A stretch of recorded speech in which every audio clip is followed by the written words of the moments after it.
Atlanta News First at 7 starts now. Now at 7, the father of the suspected CDC gunman sits down with Atlanta News First. We would never imagine that our son would hurt an innocent person. The cabin thing, they have an officer down. DeKalb County police officer David Rose, a Marine, a protector, a husband, and father killed. Tonight, the phone call the suspect made moments before shots rang out. He says, well, I'm going to shoot up the CDC. And then he hung up on me. Tonight, Atlanta News First investigates years of mental health concerns. You know, it just was crazy talk. Presses for answers. Why not get rid of the guns? And uncovers how misinformation may have played a role. Written documentation that expressed the shooter's discontent with the COVID-19 vaccinations. One father's message. We're so sorry. We're so sorry. Only on Atlanta News First. Now at 7, a chilling new glimpse into the mind of the suspected CDC shooter. Days before the funeral for DeKalb County police officer David Rose, killed in the shooting on August 8th. I'm Tracy Hutchins. And I'm Blair Miller. Today, CDC workers returned to work at the Atlanta campus. Many, of course, still processing their shock. Records and dispatch recordings obtained by Atlanta News First show a new timeline of what happened 10 days ago. At 4:51 p.m. on Friday, August 8th, the first 911 call comes into the Atlanta Police Department reporting a man with an assault rifle. At 4:55, dispatch says it was an active shooter situation. By 5:01, 6 minutes later, officers were there on scene. Dispatch confirms a DeKalb County police officer is down just 2 minutes later. At 5:07, SWAT is notified, and Officer David Rose is loaded into a patrol car. By 5:21, DeKalb County SWAT units had entered the CVS near Emory and the CDC. 6 minutes after that, the suspect is down, but it wasn't until 5:44 that the suspect is reported dead, and 2 minutes later, the CVS is cleared. All of this spanning 53 minutes from that first 911 call. And tonight, for the first time, the suspected gunman's father is sitting down exclusively with Atlanta News First Investigates. He spoke with investigative reporter Andy Parati inside of his Cobb County home, revealing more about his son and a message for Officer Rose's family. See if this is the right. I think it is. Yep. Ken White opens the safe where he says multiple guns were stolen, used to allegedly shoot hundreds of rounds at the Centers for Disease Control and Prevention in Atlanta on August 8th. We are hearing reports of an active shooter on the Emory Atlanta campus. When I was pushing down the road the first time, I started getting shot at. Pulling the trigger, according to authorities, Ken's son, 30-year-old Patrick White. We were just sick. I mean, we were totally in shock and crying. The afternoon of the shooting, he says Patrick asked to borrow his car to meet a friend. He said he got a call from his son shortly after 5 p.m. Had a real kind of strange tone to his voice. It was almost, you know, like I didn't know if he was joking around, but he says, "Hey, Dad, are you doing okay?" And I said, "Well, you know, same as usual. And where are you? And you need to get home. You know, we're worried about you." He says, "Well, I'm going to shoot up the CDC." And then he hung up on me.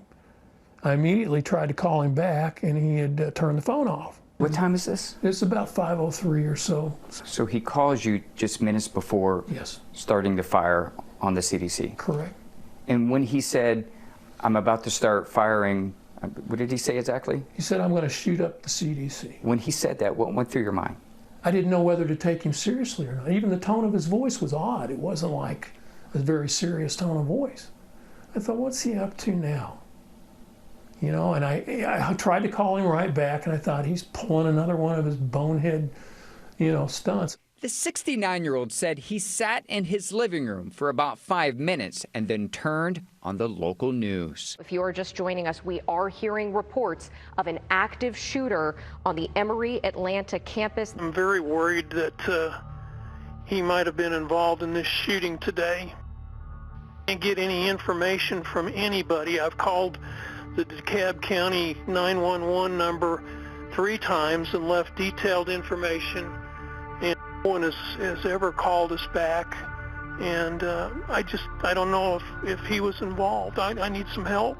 The longtime Kennesaw resident said he could see his 2006 white Toyota Scion on television as the shooting unfolded, confirming for him Patrick was the shooter. There's nobody else it could be. But I don't know how he got hold of the firearms. I'm sitting there thinking where to get the guns. Good morning. Thank you, everybody, for being here this morning. 4 days after the shooting, the Georgia Bureau of Investigation confirmed the guns used by Patrick were registered to his father and stolen. All indications in our investigation was that they were secured and that he forced his way into the safe that contained the weapons. Ken, a retired federal investigator, says the weapons included rifles, a shotgun, and a pistol.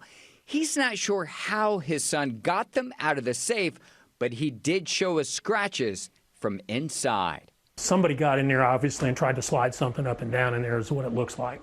Dispatch records show at least 11 911 calls were placed from the home over the past year. One of those calls after Patrick took a gun from his father's safe in summer 2024, worried he may hurt himself.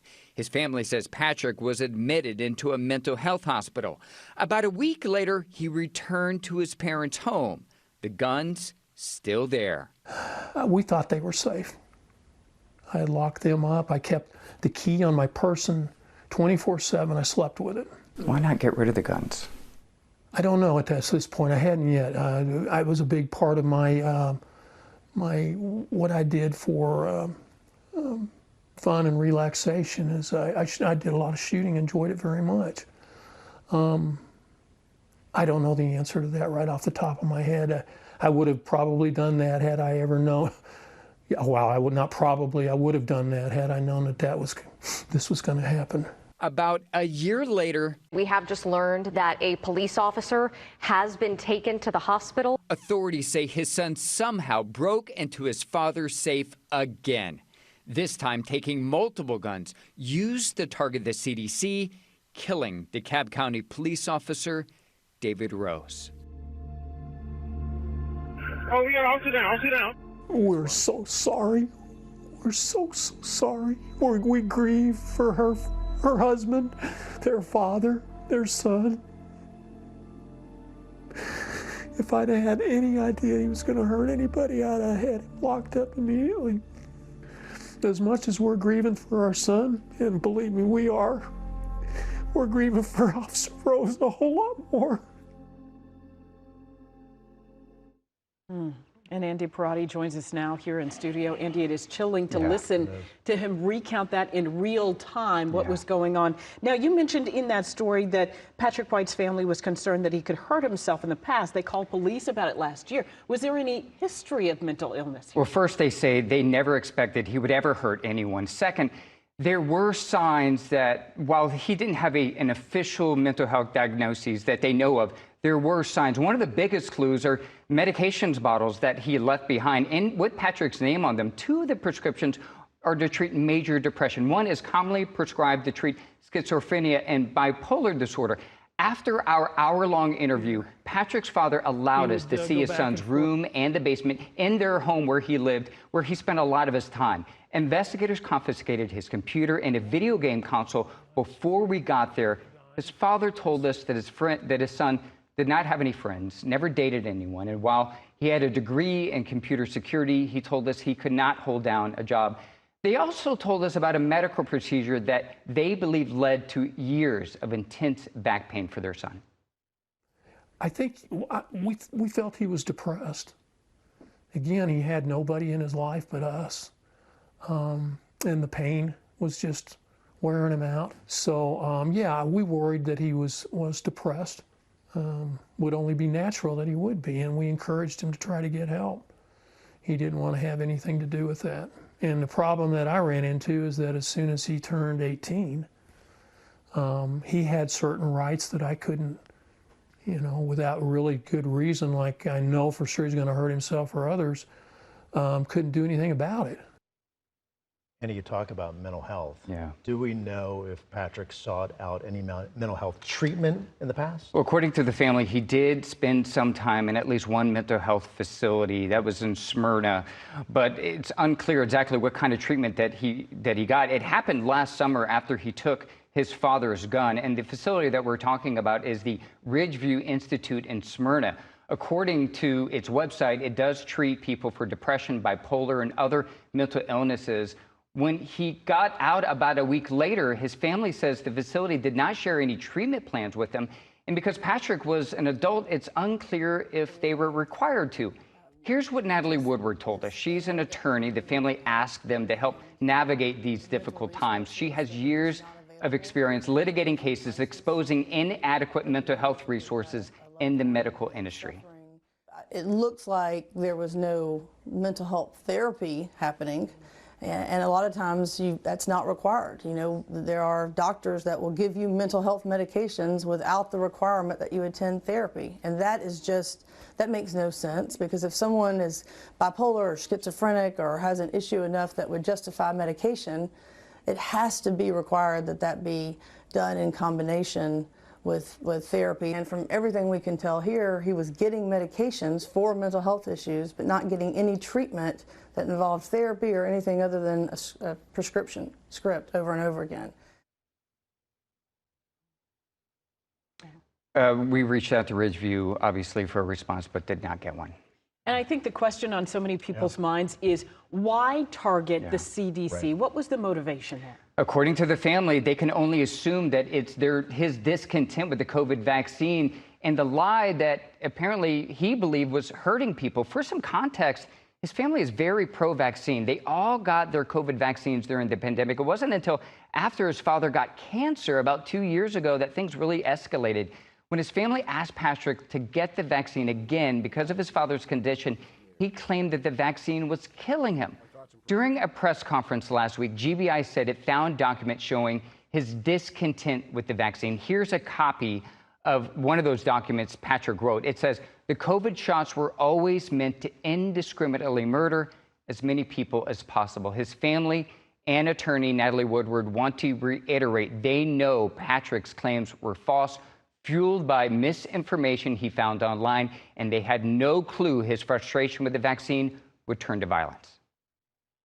I know my son wanted to make this about the jab, and that was his latest cause. But this is more about mental health than anything, and mental health for adults. If there's anything else that they could have done, I don't know what it is. You know, there's just simply a limited availability of resources for families to take action. And what ends up happening, they end up calling 911. Right? And then law enforcement officers are having to deal with it because there's no one else to call. Andy, it's a powerful interview. Yeah. And I think a lot of people at home watching this may be asking the same question. Why is this family sitting down with you to talk about this? So I was introduced to him by Natalie Woodward, and they reached out to her because they know that she has litigated a lot of mental health sort of cases. And when I sat down with him, I asked him, I said, why do this interview? And he said, one, it's to express his sincere condolences to Officer Rose's family, and also to make it a point that for him, for this family, it was really all about inadequate resources for adults that are suffering from mental health issues. We have posted an extended interview of the father's interview online in this story on AtlantaNewsFirst.com. You can listen to that. We put it into a podcast. We have a lot more information that you'll definitely want to hear. How long did this interview go on? About an hour. Wow. Yeah. And very forthcoming throughout all of it. Yeah, I was very surprised that they agreed to do an interview, but also grateful because I think the public wanted to hear some things. They often sit back at home after something like this happens and they wonder why. How did someone come about and turn to violence? And I think this story, this interview really sheds light and answers a lot of questions for people. Yeah, and unfortunately, the dad doesn't even have some of those answers that I think a lot of people would like to hear. Andy, thank you.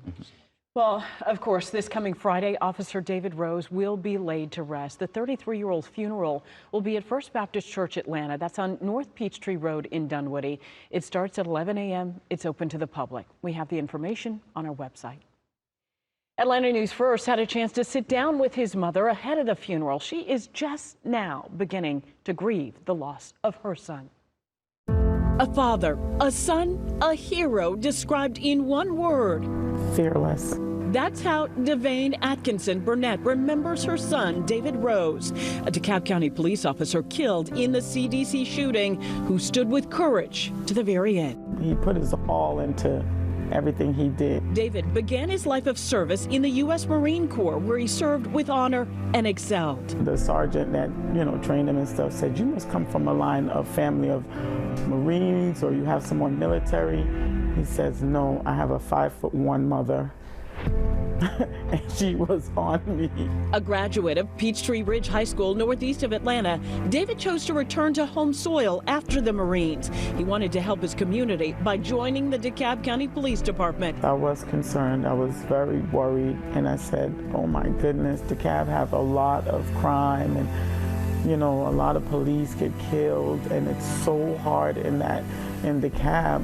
He was like, well, that's where I'm needed. David joined DeKalb County's Police Academy in September of 2024. He graduated in March and gave a speech that echoes like a promise he kept. Policing isn't just about enforcing the law. It's about protecting the vulnerable, standing for justice, and being the person who runs towards danger when others run away. We learned that the badge we will wear isn't just a piece of metal, it's a symbol of trust, of duty, of sacrifice. Just 5 months later, David responded to a 911 call at the CDC's campus. Caller advised there was a near the location with the assault rifle. 11 minutes after that call, The cop is saying they have an officer down. that officer was David. That's when Devane's phone rang. His wife called me from the emergency room. I was like, no, that's not real, because he can't be in. I said, where are you? Because I've worked at almost every emergency room. A retired nurse, Devane began reaching out to colleagues at Emory Hospital, where her son was transported. When he said, you need to be here, I knew he was not with us anymore. Yeah, I knew. When he said, you need to be here, and he wouldn't say, well, he's shot, or he's in recovery, or he's intubated and not going further. I knew he had passed before we got there. Police drove the family to Emory and escorted them inside. When I got to the room, I already know. Yeah, and then he was in the body bag, but they had his face exposed so I could see him. It's that moment that changed everything for their family. It really hit deep, because he was basically like my role model, pretty much. He was my brother. Ethan, David's 18-year-old brother, now learning what it means to grieve someone who has always guided him. Just know that he was a hero. If he was still here, he would have told me, hey, why aren't you at school still? David Rose, leaving behind 2 children and a pregnant wife. He was the rock of his family. He's always just there, always constant. Through their loss, his family holds tight to what he stood for. David would give his all. He would protect you if you were red, yellow, black, white, or green. He wouldn't care about who you are. If you needed someone to help and protect you, he would stand in the line for you. Yes. And he did. And he did. Yes. And he certainly did. An online fundraiser for Officer Rose and his family. It's reached more than $500,000. Many of the donations coming from current and former CDC employees. Well, some writing messages of gratitude saying Officer Rose died protecting their family and coworkers. Some leaving notes of sorrow over the loss of a husband, a father, and a son. The donations are going to Rose's pregnant wife and children. We have a link on our website if you'd like to contribute. And over the weekend, the Atlanta Track Club held this 5K race in Rose's honor. The proceeds from registration for the Atlanta's finest 5K are also going to his family. Together, they raised another $40,000. That money will go toward an educational fund for his children. As 3 children will grow up without a father, they won't grow up alone. The community will help raise them. It's just another reminder of you know, the risks, the sacrifices that law enforcement officers give for their community every day. Everything that we can do to bring awareness and treat our officers with respect. The Atlanta Track Club says they are also still accepting donations to pass along to the Rose family.